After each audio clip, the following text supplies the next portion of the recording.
A los 18 años marcó un gol con el Barça y muchos lo señalaron como el heredero de Samuel Eto'o. Pero a la edad en que otros futbolistas alcanzaban su plenitud, él ya se había retirado y comentaba partidos por Twitch con Gerard Romero de Gigantes. ¿Cómo puede ser que la mayor promesa africana de la Masía se apagara tan pronto? ¿Qué ocurrió por el camino? Prepárate, porque hoy, en Historias de Venom, te traigo la épica y agridulce historia de Jean-Marie Dungu, el goleador de Camerún que tocó el cielo de Barcelona y acabó desapareciendo del mapa futbolístico. Jean-Marie Dungu nació en 1995 en Douala, Camerún, en el seno de una familia muy humilde. Desde que era un crío se pasaba el día dando patadas a un balón en las calles de su barrio. Cuentan que soñaba con ser futbolista profesional, mirando de reojo las proezas de otro camerunés ilustre, Samuel Eto'o. De hecho, Eto'o era su gran referente, un ídolo que años después entraría en su vida de una forma inesperada. Con solo 11-12 años, el joven Dungu ya destacaba en torneos locales de fútbol 7, donde asombraba con su potencia y olfato goleador. Fue en uno de esos campeonatos juveniles donde emisarios del FC Barcelona se fijaron en él. La casualidad, detrás de aquellos torneos estaba la Fundación Samuel Eto'o, creada por la estrella camerunesa para dar oportunidades a jóvenes talentos africanos. El pequeño Jean-Marie impresionó tanto que en 2008 recibió la oferta de su vida, viajar a España e ingresar en la Masía. Imagínate la situación: Dungu, con 13 años, cogiendo un avión por primera vez, dejando atrás su hogar en Camerún y a sus seres queridos para perseguir un sueño. No fue fácil. Dejó en su país a sus 4 hermanas y a sus padres, con la promesa de que ese sacrificio valdría la pena. Llegó a Barcelona tímido, sin hablar el idioma, pero con una determinación férrea. La Masía se convirtió en su nuevo hogar. Allí compartía residencia con otros chicos de todas partes del mundo, todos persiguiendo el mismo objetivo: llegar al primer equipo del Barça algún día. Jean-Marie pasaba las noches viendo partidos en su habitación, obsesionado con el fútbol, decidido a exprimir esa oportunidad única. Aprendió español e incluso catalán para integrarse mejor, y en el campo dejó boquiabiertos a sus entrenadores. El impacto de Dungu en las categorías inferiores fue inmediato. Aunque llegó tarde a la cantera, pronto recuperó el tiempo perdido. Tenía 14 o 15 años y ya jugaba contra chicos mayores, encadenando goles en todas las categorías. Se decía que tenía un físico privilegiado, fuerte, rápido, con instinto asesino dentro del área. Y en la temporada 2010-2011, siendo cadete, jugó con el Juvenil B e incluso subió al Juvenil A para ganar la división de honor juvenil. Logró hitos reservados solo para los genios. En un solo año llegó a jugar en 3 equipos distintos de la cantera, algo que en su día solo se había visto con Leo Messi. En 2012 brilló en la Next Gen Series, una especie de Champions Sub-19, donde fue máximo goleador del torneo con 7 goles. Los técnicos hablaban maravillas de él. Algunos compañeros empezaban a llamarle Don Gol, un apodo ingenioso uniendo su apellido con la palabra gol, porque realmente vivía del gol. La prensa catalana no tardó en apodarlo el Eto'o de la Masía, viendo en él a un futuro 9 del Barça.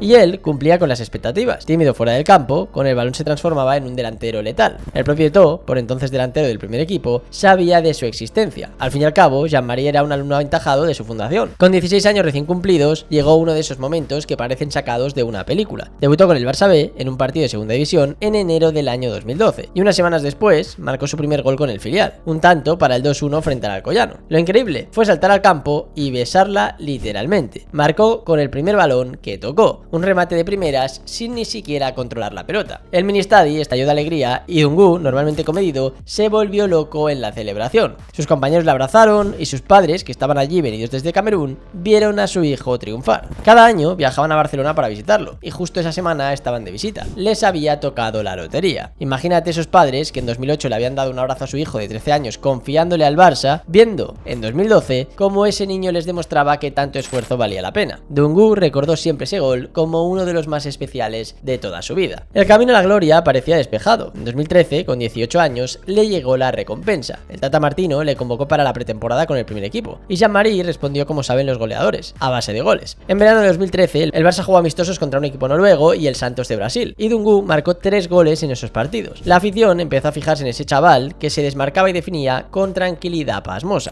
Algunos periódicos titulaban cosas como "ha nacido un nuevo Eto'o", refiriéndose al jugador. Y no era para menos, era un 9 camerunés, salido de la nada, marcando goles con la camiseta del Barça. Y el momento cumbre llegó a final de ese mismo año, el 6 de diciembre del año 2013, en un partido de Copa del Rey frente al modesto Cartagena. En el minuto 78, Martino decide darle entrada al joven Dungu. El equipo ya ganaba 1-3, pero Jean-Marie quería dejar su huella, y lo hizo. En el 90, marcó el 1-4 con un remate en el área, firmando así su primer gol oficial con el Barça. En apenas 15 minutos sobre el césped había cumplido su sueño de niño, marcar con la camiseta del Barça. Y además, se convirtió en el primer canterano africano en debutar y marcar con el primer equipo del Barça. no cabía en sí de la felicidad. Días después, el 11 de diciembre de 2013, debutó en Champions League nada menos que en el Camp Nou, entrando unos minutos contra el Celtic de Glasgow. Y el 19 de enero de 2014 llegó su estreno en Primera División, jugando los minutos finales de un Levante-Barça. En menos de 2 meses, Dungu había tachado todos los sueños de su lista: jugar en Primera, marcar un gol y debutar en la Champions. Y todo eso con 18 años. El club, confiando en su proyección, le renovó ese mismo mes de enero hasta 2017 y le puso una cláusula de 12 millones de euros. El futuro pintaba espectacular.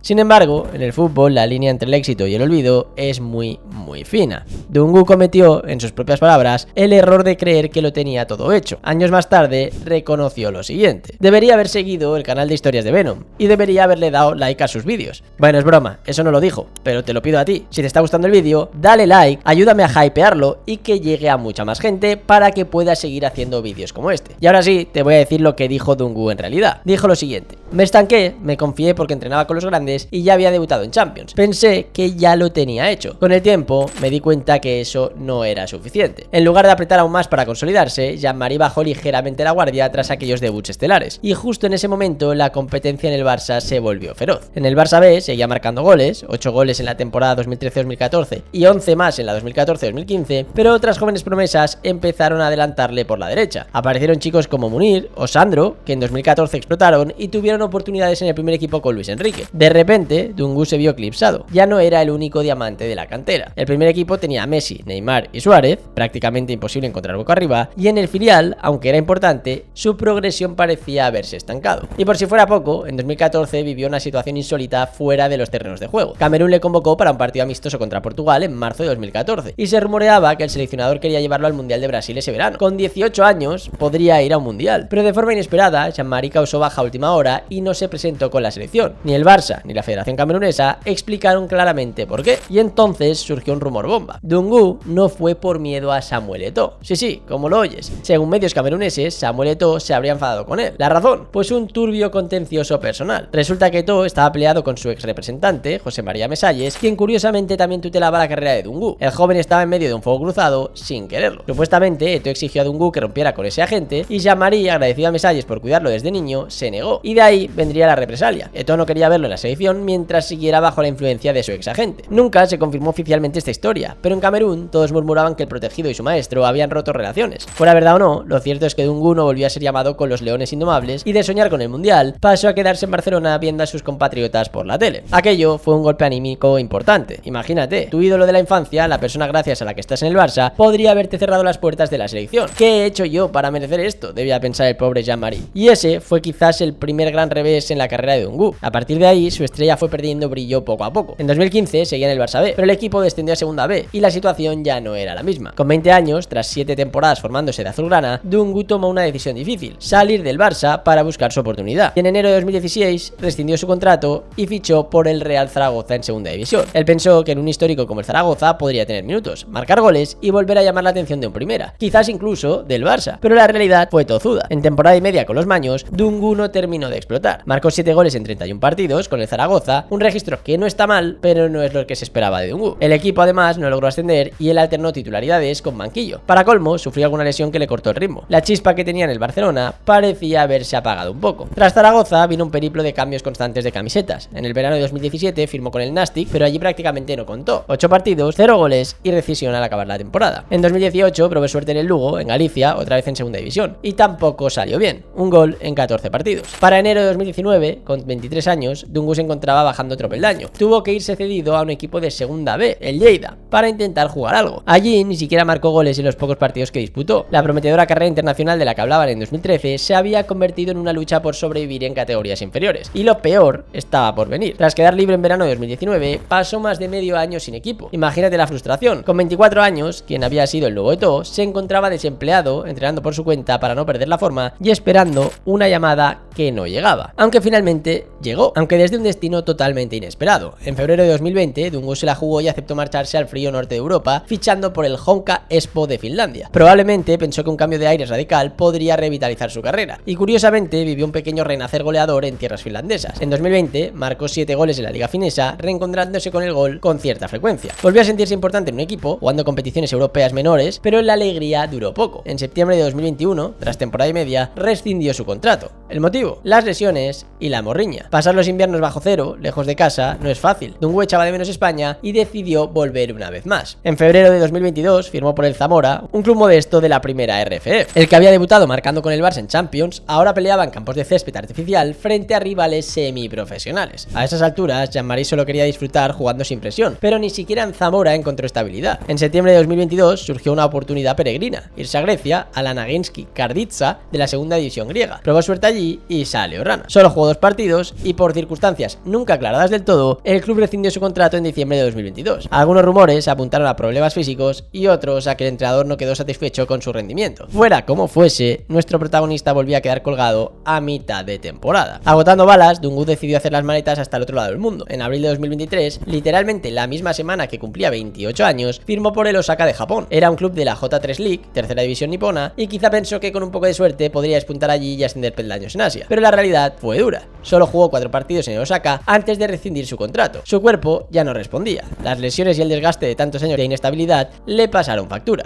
Y Jean-Marie tomó una decisión que ningún futbolista desea tomar tan pronto. Anunció su retirada del fútbol profesional con solo 28 años. En silencio, sin focos, dijo adiós aquel verano lejos de casa y sin portadas. Una carrera que empezó bajo las luces del Camp Nou terminaba de forma casi anónima en una liga menor. La prensa, que muchos años atrás llenaban páginas con su nombre, apenas dedicó unas líneas a su retiro. Para muchos aficionados, incluso pasó desapercibido que se hubiera retirado, pero en su entorno más cercano sabían todo lo que había sufrido. Dungu confesó luego que los últimos años habían sido muy duros. Venía de un proceso de lesiones y de mucha inestabilidad. Físicamente no estaba bien y tenía ganas de estar con la familia y con los amigos. Necesitaba parar, reencontrarse a sí mismo fuera del fútbol y ¿sabéis qué? Encontró un nuevo camino donde menos se lo esperaba. Tras colgar las botas, Jean-Marie se reinventó como comentarista y analista. Gerard Romero, un popular streamer culé, le invitó a participar en Gigante, su canal de Twitch sobre la actualidad del Barça. Al principio, muchos se sorprendieron. ¿Ese que está comentando el partido del Barça no es Dungu, el que juega a la Masía? Pues sí, es él. Y resultó que frente a la cámara se desenvolvía de maravilla. Se convirtió en colaborador habitual de Gigantes, aportando su visión como exfutbolista y su conocimiento de la cantera. Allí se le puede ver sonriente, disfrutando de comentar lo que más le gusta, el fútbol. Me lo paso muy bien, me flipa analizar los partidos, dice con entusiasmo. En poco tiempo pasó de ser un delantero olvidado a ganarse el cariño de la audiencia culé en las tertulias online. Incluso dejó momentos graciosos como cuando en un directo de Gigantes se puso a hacer de juez catador de canelones. Resulta que a Dungu le chiflan los canelones catalanes, tanto que en una ocasión llegó a comerse 16 el día de San Esteban. En el programa organizaron un concurso de canelones caseros y Jean-Marie andaba probando bandeja tras bandeja, puntuándolos entre risas. Ver a aquel que fue un superproyecto de goleador mundial hablando de bechamel y pasta gratinada, en fin, así de impredecible es la vida. No sé si conocías la historia de Dungu y si crees que podría haber llegado más lejos en el Barça o en Europa si la suerte le hubiera acompañado un poquito más. Quizá con más oportunidades en el primer equipo o evitando esas polémicas habría explotado todo su potencial. ¿O crees que realmente no tenía el nivel? Te leo en los comentarios. Y si te ha gustado el vídeo, no olvides suscribirte y darle like. Y si te interesa seguir la actualidad del Barça, te invito a seguir también el canal de Spider Culé. Gracias por verme. Recuerda que esto no es nada sin ustedes y nos vemos en próximos vídeos aquí, en las historias de Venom.